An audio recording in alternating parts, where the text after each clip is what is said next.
Assalamu alaikum, welcome back students. I am Professor Ali Hassan and today we will discuss about journal. Suhail Afzal की book ICOM part 1 accounting में से chapter 4 का हम question number 2 आज जो है वो सॉल्व करने जा रहे हैं। क्वेश्चन नंबर 1 के लिए आप इससे प्रीवियस वीडियो जो है वो देख सकते हैं। सेकंड क्वेश्चन में स्टार्ट करते हैं। सबसे पहले हमारे पास क्वेश्चन लिखा हुआ है और साथ ही उसका फॉर्मेट भी बना हुआ है। अगर हम ट्रांजैक्शन 1 से स्टार्ट करें तो यहाँ पे डेट लिखी हुई है 2015 मई की। तो 1 मई को लिखी है जी एक transaction commenced business with cash rupees 2,50,000। तो 2.5 लाख रुपये से बिज़नेस स्टार्ट किया गया है। अब बिज़नेस स्टार्ट करने के लिए आपको पता है 2 अकाउंट यूज़ किए जाते हैं। एक तो वो अकाउंट जिस बिज़नेस में चीज़ आ रही है, जैसे कि कैश आ रहा है 2,50,000 रुपये, और दूसरा कैपिटल। तो हम यहाँ पे एंट्री पास करेंगे 2015 में 1 कैश चूँकि एसेट है ज़्यादा होगा, डेबिट कर देंगे 2,50,000 रुपये से। दूसरे नंबर पे कैपिटल हमारा ज़्यादा होगा तो कैपिटल अकाउंट क्रेडिट कर दिया जाता है 2.5 लाख रुपये से। ठीक है, नरेशन यहाँ पे यूज़ हम करेंगे जी। क्या हुआ इस एंट्री में, हमने बिज़नेस स्टार्ट किया तो बीइंग बिजनेस स्टार्टेड, पहली ट्रांजैक्शन कंप्लीट होगी। सेकंड वन ट्रांजैक्शन अगर हम देखें तो वो लिखा हुआ है जी goods purchased from Tanveer on credit rupees 10,000। 10,000 रुपये की चीज़ें तनवीर से ख़रीदी हैं हमने और ऑन क्रेडिट आ गया, इसका मतलब ये उधार की ट्रांजैक्शन है। अगर ऑन क्रेडिट ना भी होता तो उधार की ट्रांजैक्शन की पहचान ये है कि वहाँ पे हमारे पास या तो उस बंदे का नाम आ रहा होगा, ठीक है, या फिर ऑन क्रेडिट लिखा होगा या फिर ऑन अकाउंट लिखा होता है, यानी कि फॉर कैश का ही नहीं लिखा होता।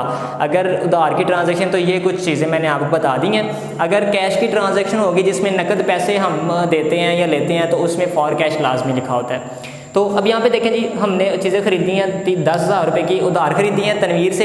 तो तनवीर को हमने तनवीर जिस बंदे से हमने चीज़ें खरीदी हैं डेफिनेटली अब उसको हमने पैसे देने हैं, अभी दिए नहीं हैं, तो तनवीर हमारे लिए बन जाएगा लायबिलिटी।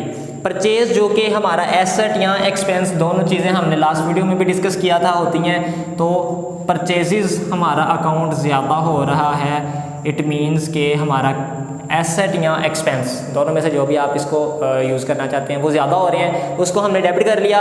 कितनी अमाउंट है जी 10,000 रुपये से, ठीक हो गया। नेक्स्ट अगर हम देखें तो लायबिलिटी यहाँ पे ज़्यादा हो रही है।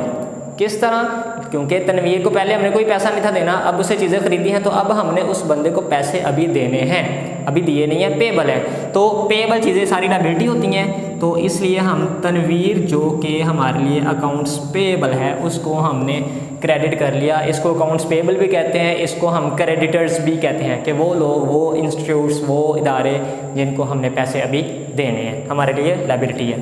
तो ये भी 10,000 रुपये से हमने इसको क्रेडिट कर लिया।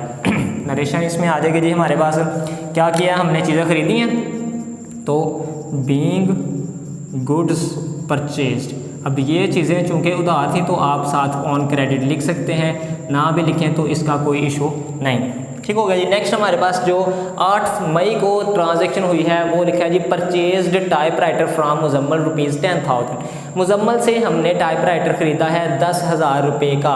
अब यहाँ पे उस बंदे का नाम आ गया है और फॉर कैश नहीं लिखा हुआ, इट मीन्स कि ये ट्रांजैक्शन भी उधार की ट्रांजैक्शन है। हमने मुजम्मल से टाइपराइटर ख़रीदा है तो टाइपराइटर 8 तारीख को खरीदा गया। टाइपराइटर हमारे पास एसेट है, ठीक हो गया।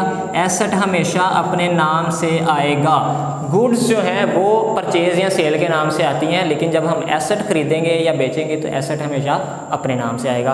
तो टाइपराइटर हमारे पास आया, बिजनेस में आया, टाइपराइटर एसेट है, ज़्यादा हुआ, डेबिट कर लिया। कितनी अमाउंट है जी 10,000। ओके, नेक्स्ट देखें अगर हम तो मुजम्मल से ख़रीदा है तो मुजम्मल को अभी पैसे दिए नहीं हैं, अभी देने वाले हैं। तो मुजम्मल हमारे लिए जिस तरह तनवीर था सेम उसी तरह लायबिलिटी है, क्रेडिटर्स हैं, अकाउंट्स पेएबल है, तो उसको भी हम क्या कर देंगे जी क्रेडिट कर देंगे, क्योंकि ये भी हमारे लिए अकाउंट्स पेएबल या क्रेडिटर है। कितनी अमाउंट आ गई 10,000 रुपये, ठीक है।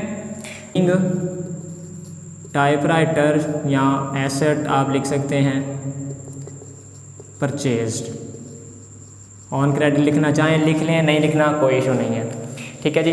अब नेक्स्ट वन है हमारे पास 15 मई को ट्रांजैक्शन हुई है cash sales to Rahim rupees 6,000। Rahim को हमने 6,000 रुपये की चीज़ें बेची हैं। अब यहाँ पे कैश सेल से कुछ बच्चे कंफ्यूज होते हैं, तो कैश पुत्र हम नहीं बेच रहे, हम क्या कर रहे हैं, चीज़ें बेच रहे हैं। सेल्स जब भी आएगा तो इट मीन्स कि हम वो चीज़ें बेच रहे हैं, गुड्स बेच रहे हैं। तो वो कैश सेल्स है, इसका मतलब वो नकद बेच रहे हैं, उधार की ट्रांजैक्शन नहीं है। नो डाउट के वहाँ पर नाम आया, लेकिन यहाँ पे कैश सेल्स ने क्लियर कर दिया कि हमें ये कैश की ट्रांजैक्शन है, उधार की नहीं है। तो चीज़ें हमने बेची हैं 6,000 रुपये की, नकद बेची हैं, पैसे आ जाएंगे। तो पैसे जब आएंगे तो 15 तारीख को हमारा कैश अकाउंट डेबिट होगा, जो कि एसेट है। एसेट जब ज़्यादा होता है तो उसको हम डेबिट कर देते हैं। तो 6,000 रुपये से कैश को डेबिट कर लिया और सेल्स हुई हैं, चीज़ें बेची गई हैं। चीज़ें बेची जाएंगी तो डेफिनेटली वो सेल्स है। सेल्स क्या होता है हमारे लिए, रेवेन्यू है, इनकम है।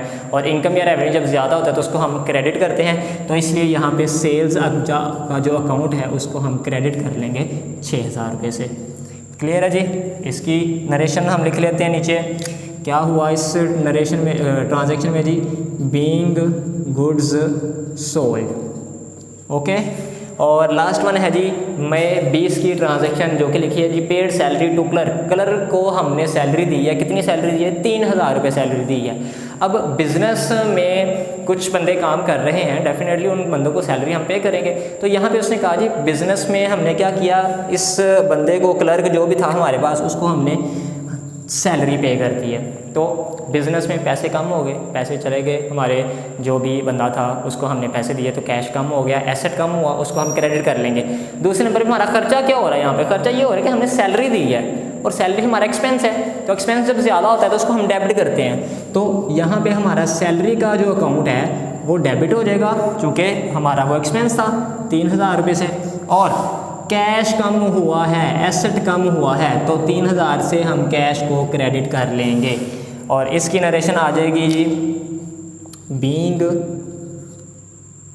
Salary paid to clerk. लिखना चाहें लिख दें, नहीं तो सिंपली सैलरी पेड तक भी ठीक है। तो बेटे दोबारा से सुन लें, हमने क्या काम किया। हमारे पास फॉर्मेट बना था, हमने ट्रांजैक्शन देखी हैं, ट्रांजैक्शन जो थी हमने 1 बाय 1 उसको यहाँ पे पुट कर दिया है।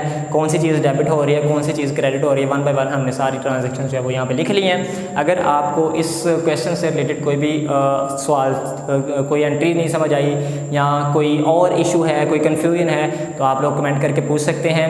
नीचे मेरे नंबर्स भी दिए हुए हैं और फेसबुक और इंस्टाग्राम का लिंक भी दिया हुआ है, आप लोग वहाँ पे जो है वो कमेंट करके पूछ सकते हैं। Thank you so much. Next video में इंशाल्लाह मिलेंगे तीसरे सवाल के साथ। अल्लाह हाफिज़।